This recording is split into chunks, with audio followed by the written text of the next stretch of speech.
হ্যাঁ, কি গো, তোমায় যে বলেছিলাম হলুদ গুঁড়ো নিয়ে আসতে।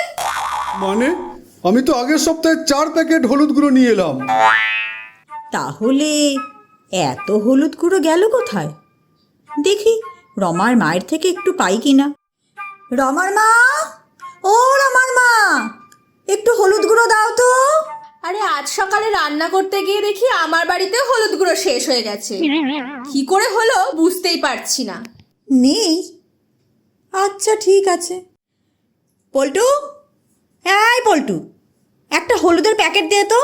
হলুদের এখন বিশাল ক্রাইসিস বৌদি। এই এক সপ্তাহ ধরে কোনো হলুদই পাচ্ছি না। হলুদ নেই। নেই? নেই? নেই। নেই?